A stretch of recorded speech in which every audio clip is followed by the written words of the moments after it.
Hello दोस्तों, कैसे हैं आप लोग। दोस्तों आपका स्वागत है हमारे इंग्लिश स्पीकिंग के फुल कोर्स की अगली वीडियो में। दोस्तों आज की वीडियो में हम क्या करने वाले हैं वो आपको यहाँ दिख भी रहा होगा। जी हाँ, बिल्कुल पास्ट इंडेफिनिट का पैसिव सीखने जा रहे हैं हम। पास्ट इंडेफिनिट टेंस का एक्टिव आप पहले ही सीख चुके हैं, आज बारी है इसके पैसिव सीखने की। पास्ट इंडेफिनिट टेंस जैसे कि आप जानते हैं कि हम ज़िंदगी में बहुत ज़्यादा बोलते हैं। यूँ समझ लें कि रोज़मर्रा की हमारी ज़िंदगी में जितना हम हिंदी बोलें या इंग्लिश बोलें उसमें पास्ट बहुत ज़्यादा होता है। 80% पास्ट से लेना देना होता है आपका। जिस तरह से एक्टिव टेंस में पास्ट इंडेफिनिट का वास्ट स्पेस था, उसी तरह से पैसिव में भी वास्ट स्पेस है। बहुत ज़्यादा सेंटेंसेस आप बोलते हैं इसे एक्टिव में भी और पैसिव में भी। जब आप एक्टिव बोल ही रहे हैं तो उसका पैसिव भी आपको आना चाहिए। पास्ट इंडेफिनिट का पैसिव आज आप सीखने जा रहे हैं। पास्ट इंडेफिनिट एक्टिव में subject plus V2 plus object, helping verb वही डिड, एज इट इज़ जो आपने एक्टिव में सीखा है सेम चीज़ है ये। उसी की हेल्प से हम इसका पैसिव बनाना सीखेंगे। मैंने बताया था आपको कि एक्टिव हो या पैसिव है दोनों ही फार्मूलाज पे बेस्ड होते हैं। फार्मूले को आपको बहुत अच्छी तरह से ध्यान में रखना होगा और इसके अलावा कोई तुक्काफिकेशन नहीं लगाना है कि इसका उसमें बदल दूंगा और उसका इसमें बदल दूंगा। राइट, इस वाले तुक्के से बिल्कुल ना सोचें। फार्मूला होता है उसके अकॉर्डिंग चलते जाएं। वो फार्मूला जिस तरह से एक्टिव में फंडामेंटल इंटू 6 बनाया था, पैसिव में भी फंडामेंटल इंटू 6 बनाएगा। पैसिव वाला फार्मूला, एक्टिव का अलग और पैसिव का अलग। पैसिव के फार्मूले में हमने लिखा है ऑब्जेक्ट। जैसे कि आप जानते हैं कि पैसिव की शुरुआत ऑब्जेक्ट से होती है। वही ऑब्जेक्ट जो एक्टिव में लास्ट में आता है वही पैसिव में पहले आता है। और फिर जिस तरह से सब्जेक्ट के बाद हेल्पिंग वर्ब आती है उसी तरह से पैसिव में ऑब्जेक्ट के बाद हेल्पिंग वर्ब आती है। राइट, तो हेल्पिंग वर्ब एक्टिव में अलग है और पैसिव में अलग है। राइट, फार्मूला आपको समझा देगा। ऑब्जेक्ट प्लस वाज वर्ब में से कोई एक इसकी हेल्पिंग वर्ब लेंगे हम, प्लस मैन वर्ब सारे पैसिव में। जैसे कि हमने आपको बताया कि V3 आएगी तो यहाँ पे भी V3 लेना है। देन सब्जेक्ट अगर है तो, नहीं है तो कोई प्रॉब्लम नहीं है, ना लगाएं आप। बिना सब्जेक्ट के भी पैसिव सेंटेंस बन जाएगी, जिस तरह से एक्टिव सेंटेंस बिना ऑब्जेक्ट के भी बन जाती है। राइट, यहाँ पे भी फॉलो करेंगे हम फंडामेंटल इंटू 6 और उसके लिए मैंने एक एग्जांपल लिख रखा है यहाँ पे।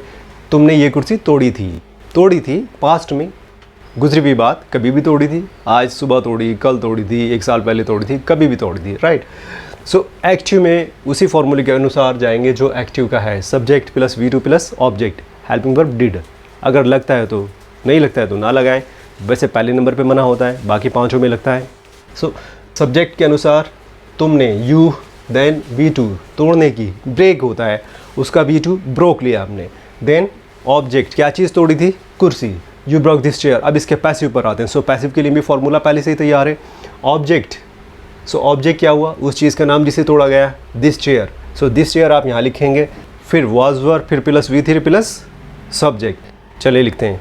गाइस पैसिव के अनुसार ऑब्जेक्ट हुआ ये कुर्सी, दिस चेयर जो ऑलरेडी हम यहाँ लगा चुके हैं। दिस चेयर को हम यहाँ पे ऑब्जेक्ट की जगह पे लिख देंगे, दिस चेयर।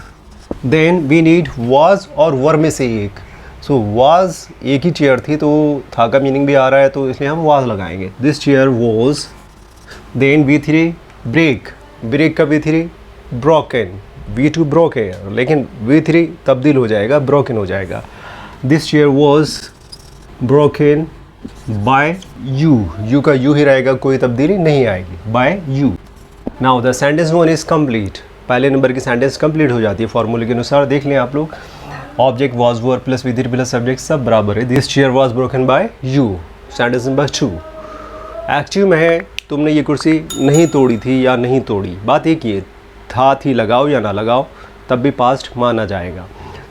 यू, देन उसकी हेल्पिंग वर्ब डिड, फिर डिड के बाद ही नॉट लगाया जाता है। आप अच्छी तरह जानते हैं निगेटिव सेंटेंस बनाने के लिए नॉट लगाते हैं और नॉट हमेशा हेल्पिंग वर्ब को लेकर के आता है या हेल्पिंग वर्ब के जिस बात में लगता है। इसलिए अब हमें हेल्पिंग वर्ब भी लगाना पड़ा नंबर 2 पे, यू डिड नॉट। लेकिन पहले नंबर पे मना था, सेकंड नंबर से लगना शुरू हो जाता है helping verb plus not, you did not break this chair. अब हमें क्या करना होगा, जब हम पैसिव बना रहे होंगे तो पैसिव के फॉर्मूले के अनुसार जाएंगे और उसकी हेल्पिंग वर्ब के बाद ही नॉट लगाना होगा। पैसिव के फॉर्मूले के अनुसार ऑब्जेक्ट चाहिए हमें, that is this chair. Object की जगह पर लिखते हैं हम दिस चेयर। एक ही है इसलिए वॉज और निगेटिव है तो नॉट भी लगेगा, this chair was not. And V3 as it is रहेगा जो आप पहले भी कर चुके हैं नंबर 1 वाले पे, broken. Broken by you, this chair was not broken by you. Active में you did not break this chair and passive में this chair was not broken by you. So guys number 3 पे है क्या तुमने कुर्सी तोड़ी थी। पहले नंबर पे था तुमने कुर्सी तोड़ी थी और तीसरे नंबर पे उसी का सवाल बन जाता है क्या तुमने कुर्सी तोड़ी थी। सो पहले नंबर से ही ये तीसरा वाला बन के आ रहा है, एक्टिव में भी और पैसिव में भी। सो हमने एक्टिव में क्या किया है कि सब्जेक्ट से पहले हेल्पिंग वर्ब ले ली है, जो कि शर्त होती है क्वेश्चन बनाने की। तो ये क्वेश्चन हो गया, ये देखिए हेल्पिंग वर्ब हमने पहले ले ली है डिड। और उसी तरह से पैसिव में जो हेल्पिंग वर्ब वाज है दिस चेयर के साथ, उसे हम वाज पहले कर देंगे और दिस चेयर बाद में कर देंगे। सो वाज दिस चेयर हो जाएगा। सो दिस चेयर वाज, इस वाज को हम पहले लगा देंगे। So was, then object was this chair, then B3 broken by you and this becomes a question. Now this is a question, yes no वाला question हो गया ये भी। was this chair broken by you passive में।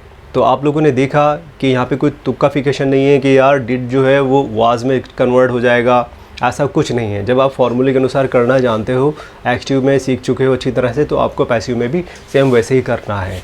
सो सारी technique जो है फंडा 1 to 6 वाली है यहाँ पे लागू हो रही है एक्टिव में भी और पैसिव में भी, राइट। अब हम चलते हैं सेंटेंस नंबर 4 की तरफ। सो सेंटेंस नंबर 4 जो पहले से एक क्वेश्चन होता है यस नो वाला, उसका पैसिव हम कैसे बनाएंगे वो भी हम उसी टेक्निक पे बनाएंगे जो एक्टिव पे बनेगी, सेम टेक्निक पैसिव में फॉलो होगी, बस सब्जेक्ट ऑब्जेक्ट का फ़र्क रहेगा, राइट। सो आप लोग गौर से देख लें, इसके लिए मुझे यहाँ पे मिटाना होगा फिर लिखना होगा।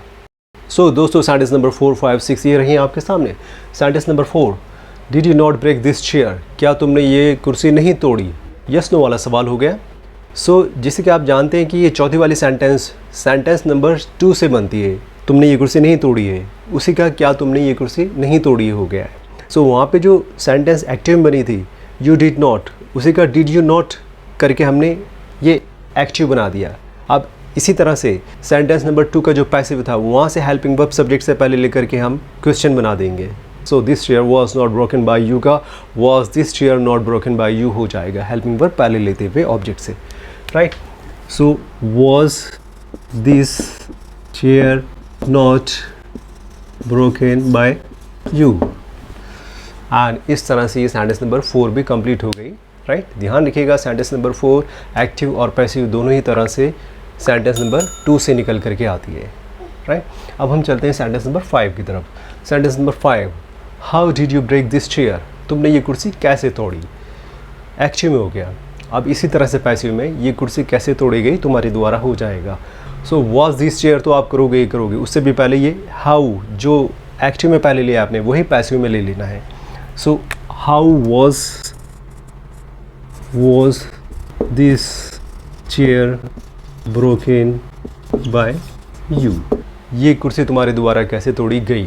सेंटेंस नंबर 3 से आया है सेंटेंस नंबर 5, जो हमने एक्टिव एंड पैसिव 3 नंबर पे किया था उसी से ये नंबर 5 बन गया, सिर्फ क्वेश्चन वर्ड दोनों ही केसेस में पहले लगा करके, राइट। अब चलते हैं सेंटेंस नंबर 6 की तरफ। सेंटेंस नंबर 6 है why did you not break this chair, ये कुर्सी तुमने क्यों नहीं तोड़ी।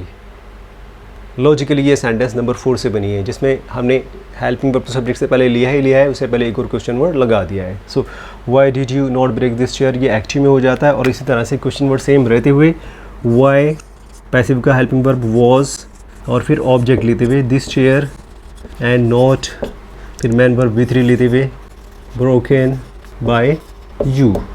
Why was this chair not broken by you, तुमने ये कुर्सी क्यों नहीं तोड़ी।